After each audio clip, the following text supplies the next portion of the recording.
invite you to Bonnie Dutton's artist talk, and that's on August 8th, and that'll be her firework as well. So thank you everyone for coming tonight, and enjoy.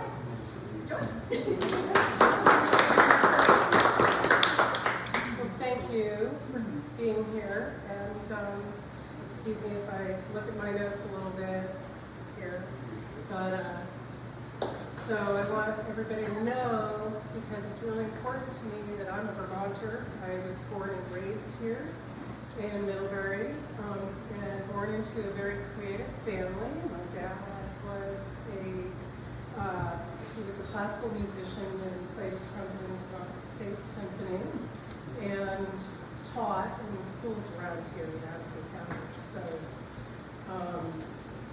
in the 60s.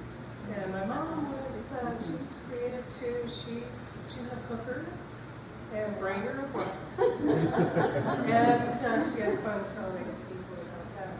But anyways, yeah, and she also was a member of the Middlebury Garden Club, which was kind of fun, because I got to go with her to all the people's gardens around Middlebury as a child. And when I was about 9, my Aunt Dot gave me a little metal loom. This little, I don't know if anybody knows what I'm talking about, little square looms. And they came with these little elastic beads. Yeah, so I made these colorful little pot holders.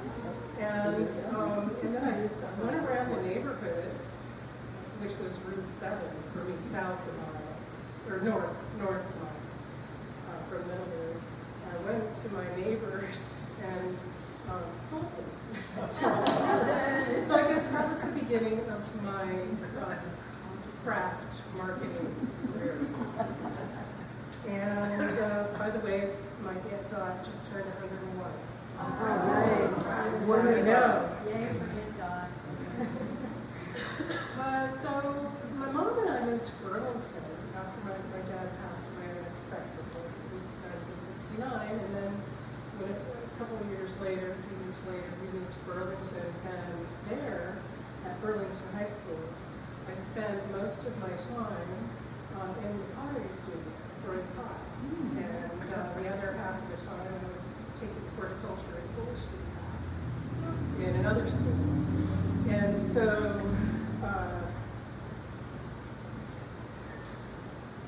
I had a really cool art teacher, Maggie, and she wasn't much older than me, or the other, junior and seniors.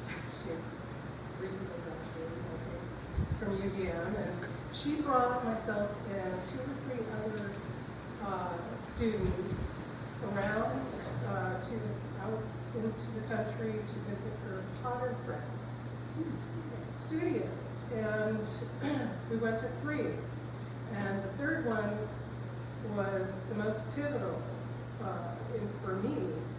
Is Robert Compton, which you've heard that name probably, most of you, and we went up to his farm and toured the studio and cross-country skied around. And when I left there, I thought, this is what I want. I want to live on a farm, I want to grow a garden, I want to have goats and chickens and make a living as an artisan. So, after high school, I moved back to Middlebury because I love Middlebury. And I worked in the apple orchards, picking apples and pruning apple trees in the winter, all winter long for 2 years. And one of the apple pickers fled from Ireland with just the clothes on his back and a satchel of jewelry making tools.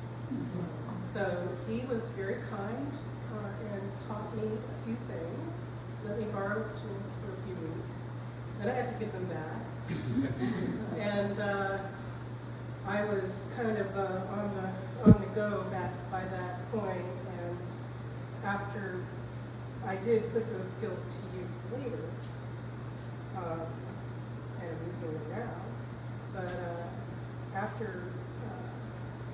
after that, I was a caretaker on a little goat farm up in Lincoln. And for a fall, winter, and spring, and that was an experience. But my girlfriend and I loved it. I learned that I didn't like goat milk.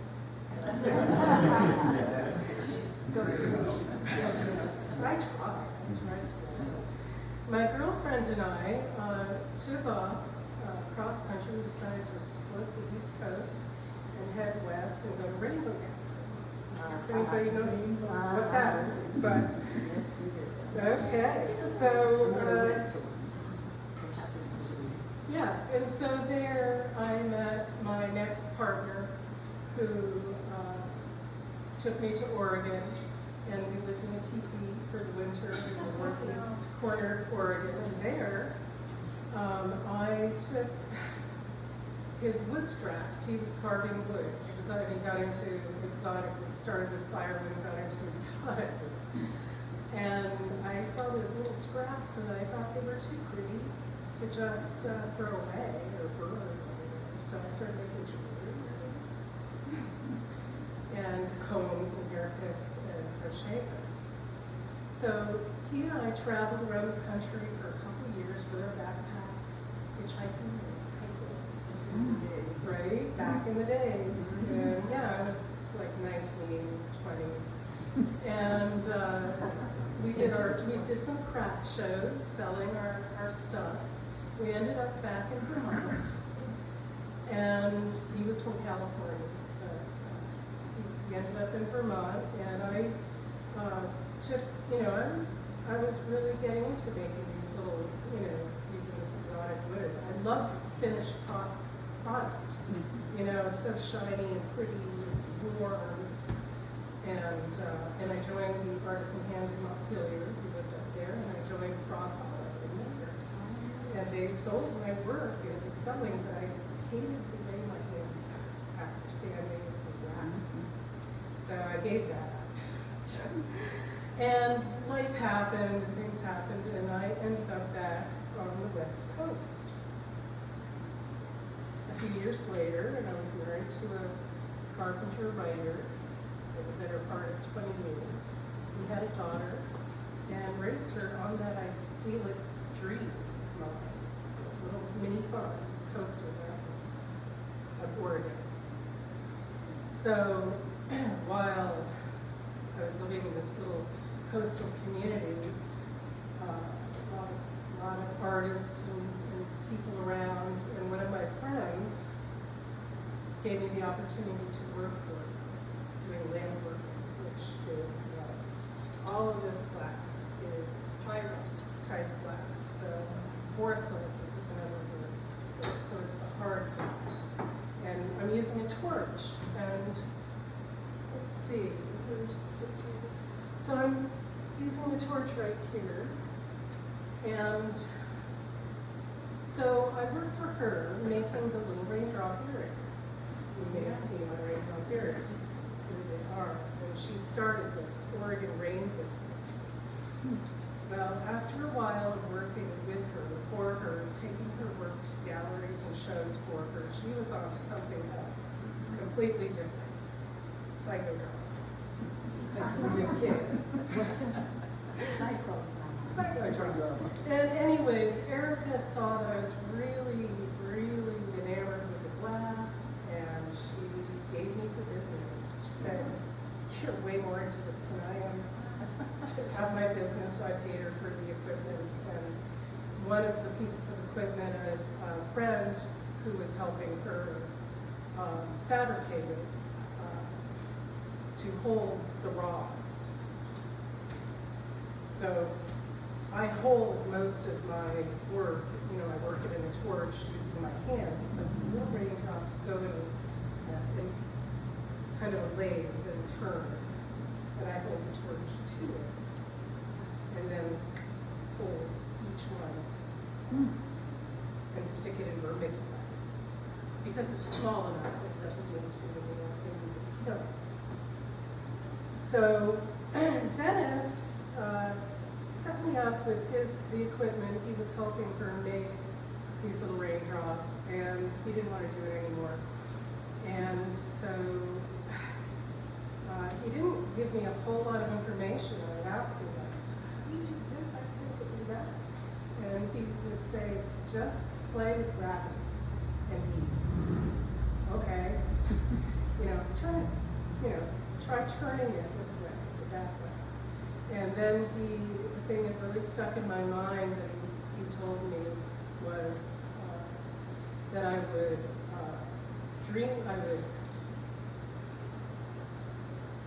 he said, you'll be designing class in your waking hours and dreaming about class in your sleep. Very true.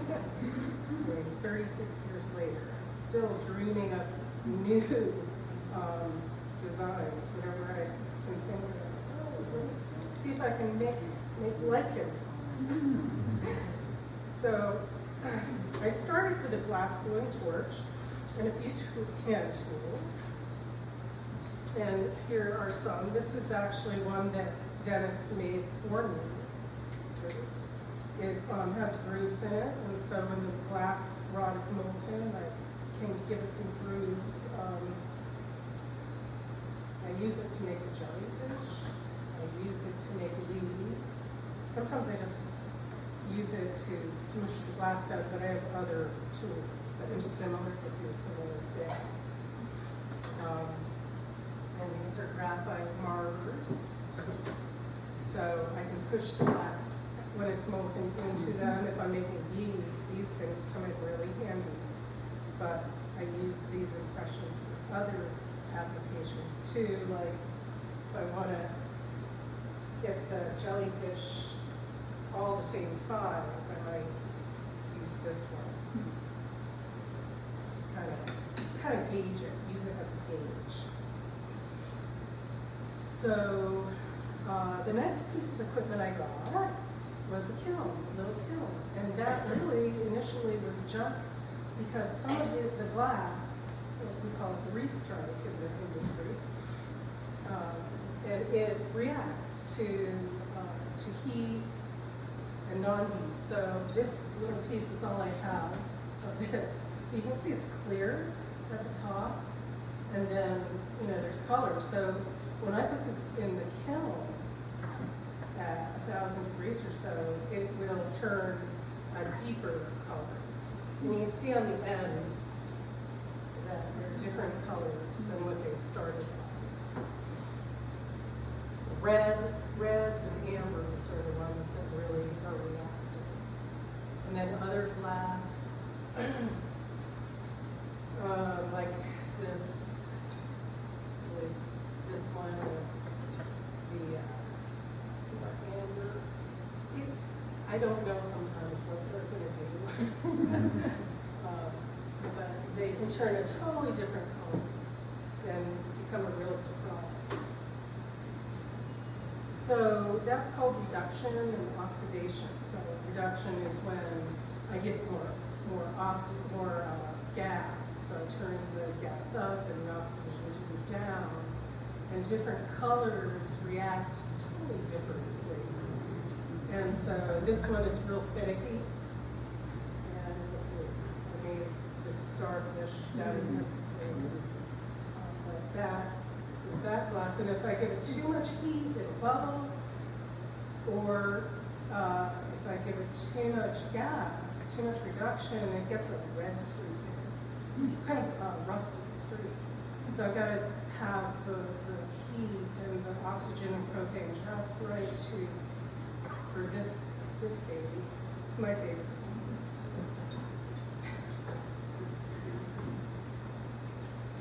So now, since I had a kiln to restrike and anneal, because that tempers, I put bigger pieces in the kiln as I'm making them, and holds them at around 1,000 different glasses, a little bit different. Each color is different, so around 1,000 degrees, and hold it for a couple hours while I'm making stuff and putting it in the kiln, and then it slowly ramps down. And that slowing of the cooling of glass is what tempers it and makes it strong. So, yeah, so then, I had this film and I thought, I think I wanted to try fusing glass. So I tried fusing, and this is fusing glass here, but it's not just, there's colored fusing glass, and I forgot to bring just the raw colors like black or white or red or purple. But you can see under it, like the purple under this dichroic. So I discovered dichroic. I saw this stuff when I was buying glass. I'm like, whoa, I gotta try that. And I guess it's a love story. I can't get away from it. I decided, okay, if I'm gonna use glass, I'm only gonna use it. It's so beautiful, sparkly.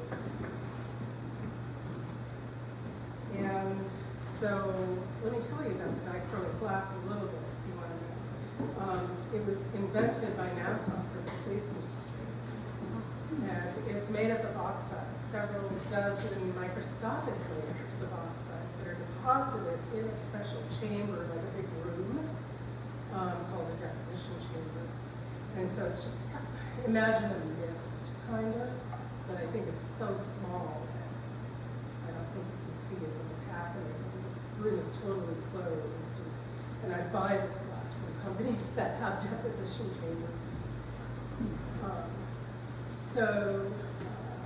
Yeah, it's used in optical applications like Hubble telescope has dichroic glass. A lot of lenses on cameras have dichroic glass. And the reentry tiles that fell off that space shuttle, those were dichroic, but maybe it was deposited on something other than glass. I'm not sure about that, because it can be deposited on anything, whatever. I bought dichroic paper and used a punch to punch things out. I don't have anything. Yeah, anyways, that's a cool material. So that, and in that realm of dichroic glass, there are two different types of fusing glass. And they're just a little bit different temperature. So I use the harder, it's called 90 COE. But people who fuse glass will, if they're fusing big glass, typically they're going to use the softer because it's cheaper, but it's fine. It's just fine. And yes. Yes. I can't hear you. Really? You're allowed to start and then you fade. Okay. Good to know. I will, thank you. Thank you. Yeah, so there's a lot of different, all this equipment. I use the bead release, which coats the mandrels. It's a clay compound, and it keeps the glass from sticking, and I use it both in the fusing process. You can see a bar, I've got a rod through this piece here. Because that's how I make these rods, so that when I pull it out, it's creating a hole. And I cut it out with my saw, which is right here, in this picture, this one. And for beads that I make, or the jellyfish is a bead, basically, it has a hole, so I make those on these tiny little mandrels. So I wrap the glass around it, I use this tool to crimp things. And I do a lot of other manipulation of the glass as it's molten and moving. Okay. And moving. Thank you. So I've accumulated a lot of equipment, way more than I could bring here. Really love tools, and the cool thing is that I can find tools that are not, maybe in the kitchen, like a butter knife works really good to arbor the glass when it's mush it. The knife looks really good if I want to get some little serration in a piece, like in a leaf, for instance. And then this little thing really helps when I'm making a hole, a loop, to keep it open. This one really helps with making a hole. For instance, these little hearts, I love these little hearts, sideways hearts, I call them pierced hearts. That hole was made with one of these. Not always. At first I didn't know this existed. So I used a poker. I don't have that with me. Then I found those. I'm like, oh my God, that's so much easier. Right tool for the right job, right? So, and molds, there's a lot of molds. I use a mold. This is a barrette without, I don't have the glass glued to it yet, but this is a little barrette mold. So after I made the glass, this technique was simply made by taking all of that. You can see all these crushed little, these are just little scraps. I have a whole, box full of little tiny scraps. And I just recently kind of developed this idea. I thought, what if I pull them out into something? It's just abstract shape. And then I laid it on the surface of the glass, and you can see that. Or let's see here. This is a good example. And there's a piece in my case that's finished, but it created this really cool effect that almost looks like paint on glass. So, and I like using scraps. That's pretty cool. Okay, so.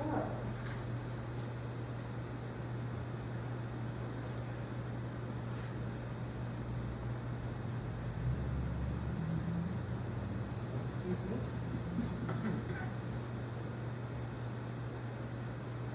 So when you look at the table, you'll see here, I have the raw material. That's the raw material. This is the same raw material with clear fused into it. I don't have a hole, an example of a bar going through this one, but I did on that one. And then this was in my case. I pulled it out. It's the same glass, and this is what I did. So it really is interesting to see how the glass changes from being heated up, and then not only heated up, but after I go through this process of fusing it, pulling the bar out, and then cutting it up into whatever pieces I want. Then I grind with my diamond wet grinder. It's a lapidary grinder. And so every inch of it, every side gets shaped by the grinder. And then it's very rough. And this is a rough piece that I've done lap work to, but I haven't put it in the kiln yet, which will fire polish it. It'll do what? It'll fire polish it Okay. at just a little, quite a bit lower than the melting temperature that I initially used.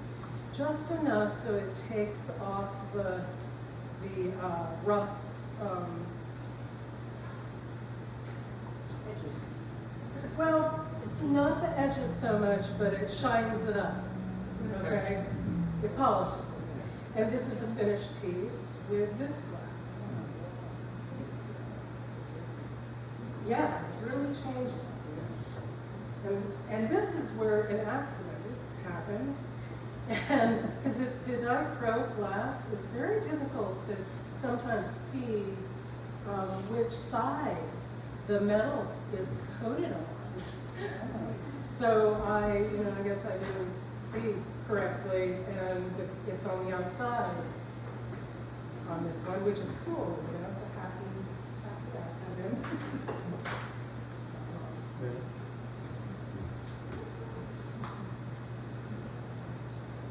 So in my settings that I have, they've changed, they've evolved quite a bit over the years. At first I just did cold connection, where I'm not using any solder, I'm just taking wire, sterling silver wire, round wire, and I'm hammering it, and I'm filing the ends and bending it, a lot of bending, and I have mandrels that I hammer it over.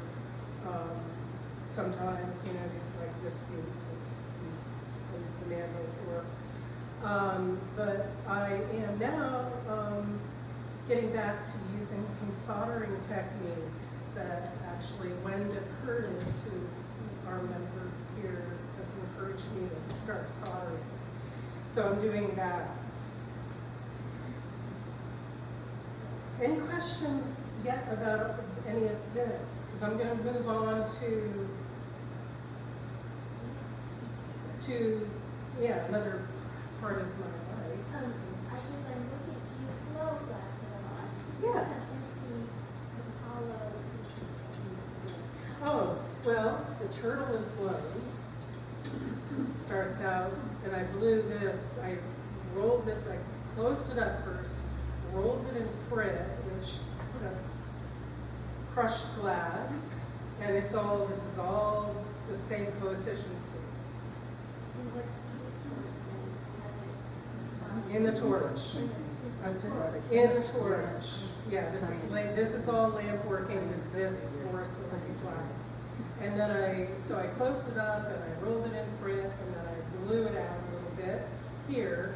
And to make a turtle, I would then cut it off with the flame and work it and attach it to a thing, a cold handle. It's called a cold handle.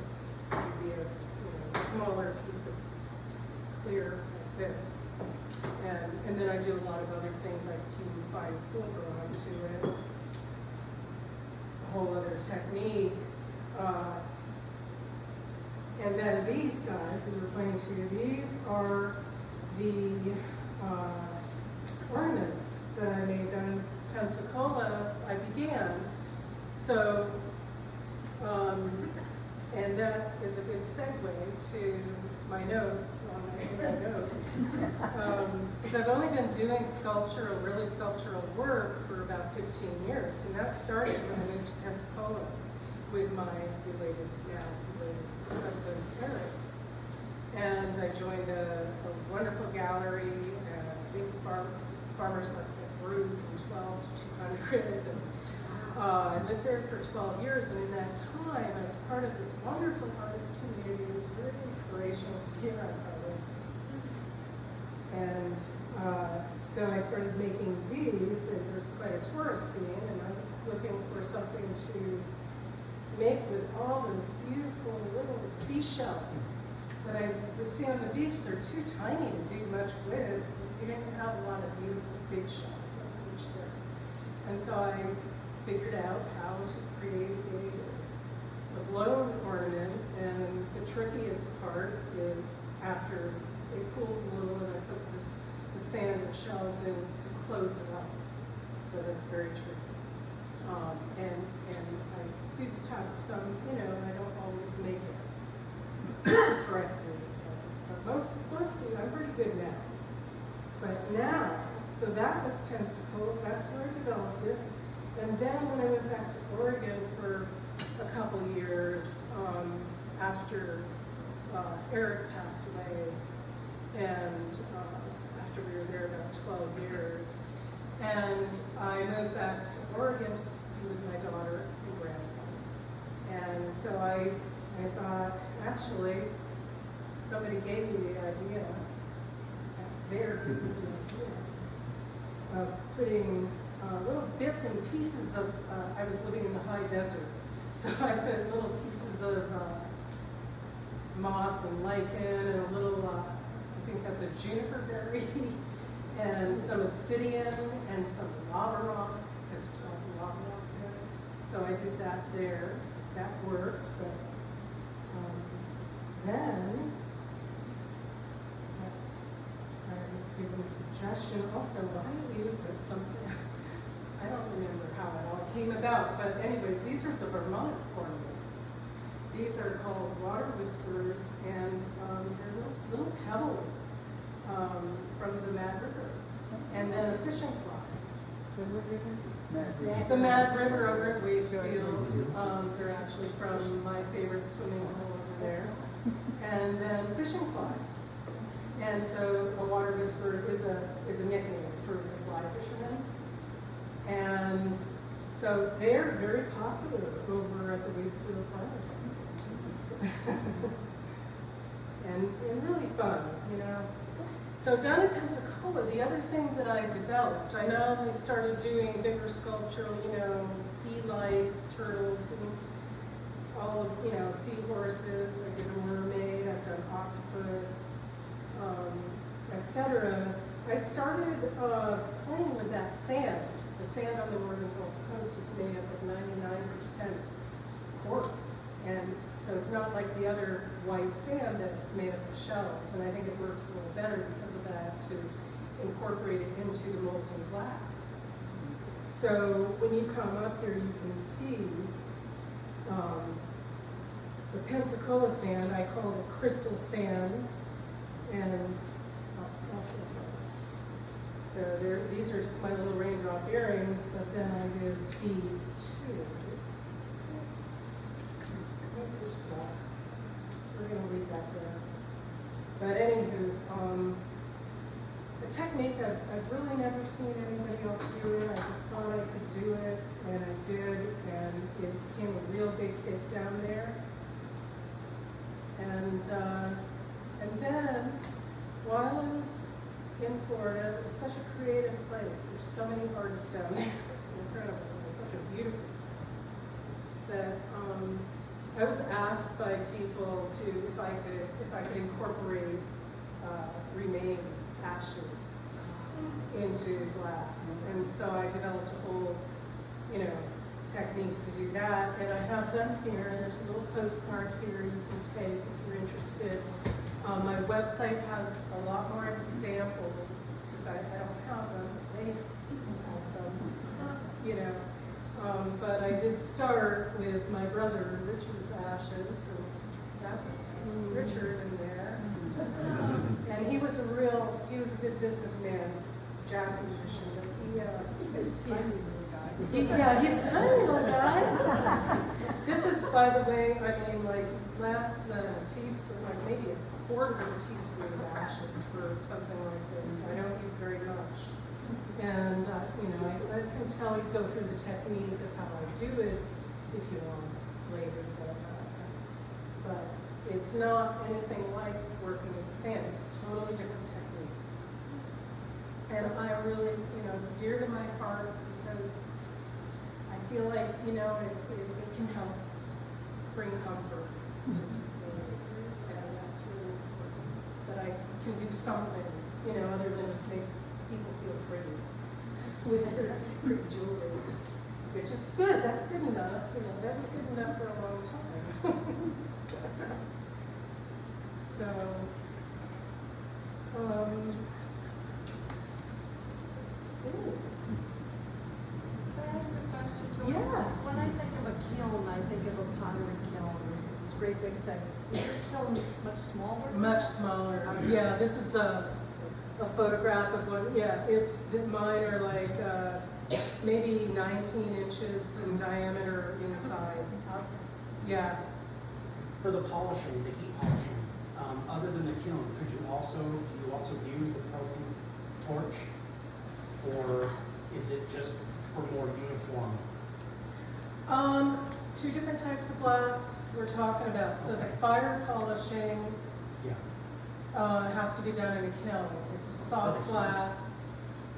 For the temperature? Yeah. I bring it up to, I think it's about 1,300 degrees to do the fire polishing. The Pyrex borosilicate glass is already shiny, you know, as soon as I make it. And so in your kiln, do you use pyrometric cones, or is it all? Pardon? In your kiln, Oh, do you use cones. pyrometric cones? No, Okay. that's really old school. I have a even- whole lot of them if yeah. you want them. Thank you. Great. Even potters, I believe, usually Yeah, mostly use yeah. digitally Yeah, controlled, know. digital controlled, it's a little computer that controls It's the okay. heat, and I can control every aspect of how fast it ramps up and cools down, and everything. Yeah. So that all happened, in down in Pensacola, and I moved back to Oregon and told you I made the little ornaments there. I was a member of an art association there for 2 years and worked with them to do it.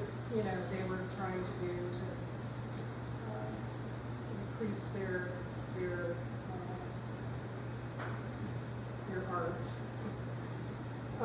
And then, so I was only there for a couple of years, and so this is a whole other story that I'm not going to go into, but I came back here 2 years ago because I met my boyfriend, my partner, my wonderful partner, Steve, and we moved me back here 2 years ago. That's a whole other story, so I might write it up. And so all my glass equipment has been back and forth across the country, down to Florida in a U-Haul 4 times, and I was counting on the way here. And that doesn't count all the circles I made around the country and with a backpack. But Steve built me a little beautiful little studio. It's on a silo foundation because we live in a barn, and it's attached to the barn house. And it's wonderful. And then right away, Ashley Wolf encouraged me to become a member of this gallery. And so I journeyed in.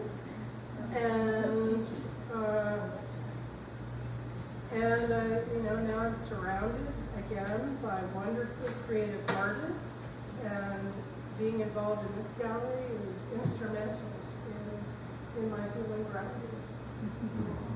And a part of the community that's, so loving and kind and supportive.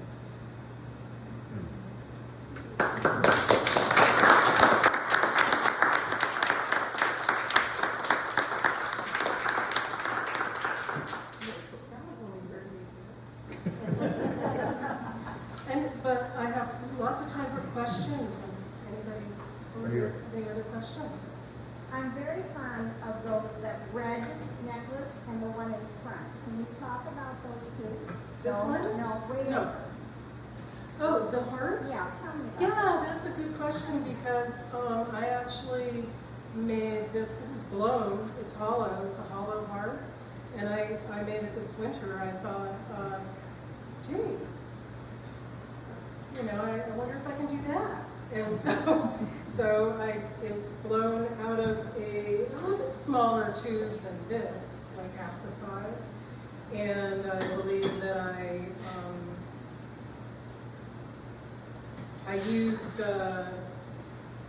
some red from a smaller rod and swirled it around the tube and melted it in, and then I put a loop on it, and it all went in the kiln to anneal.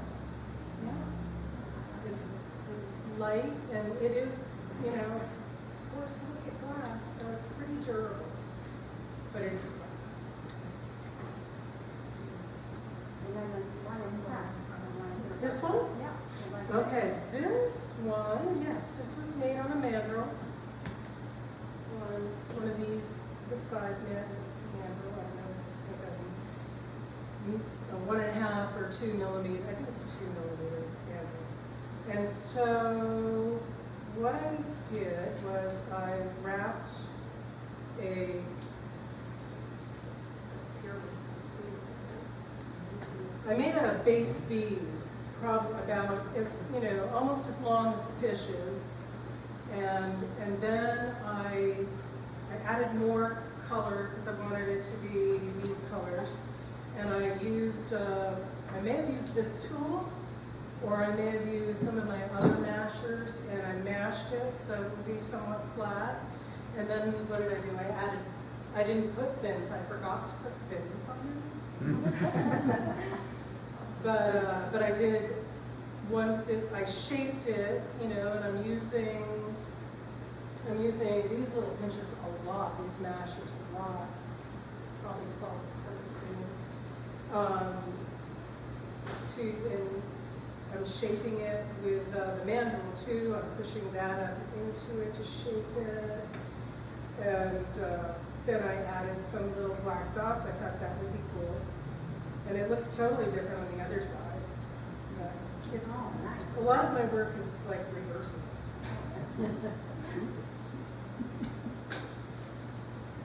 I didn't realize it was a fish. Yeah. It can be whatever you want. That's It's neat. magic. Can be whatever you want. It's magic. I like that you can flip it. Like that. Yeah, yeah. I would like to thank you for giving this fabulous presentation. I've learned so much. And I did know a little bit about glass before.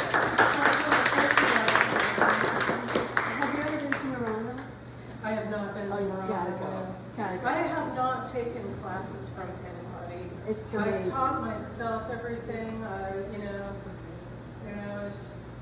Just It's living beautiful. pretty close to the edge a lot of my life, and I, quite frankly, couldn't afford to take classes or go. I'd love to go to Corning for a big, workshop. But maybe I will. But I got that little bit of instruction. I took one class in Portland, Oregon. It was a 3-hour workshop to make a bead, and we were using soft glass. And I had already taught myself how to make beads a totally different way by blowing these into tubing and blowing it out to make the whole roll.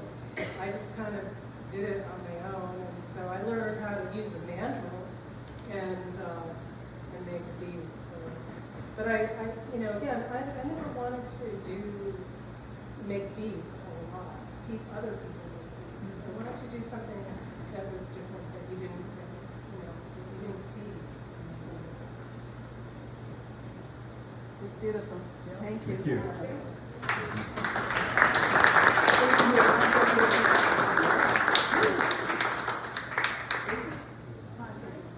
Thank you so much.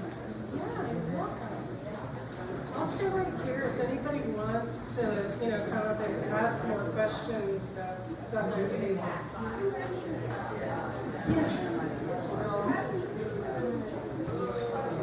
No,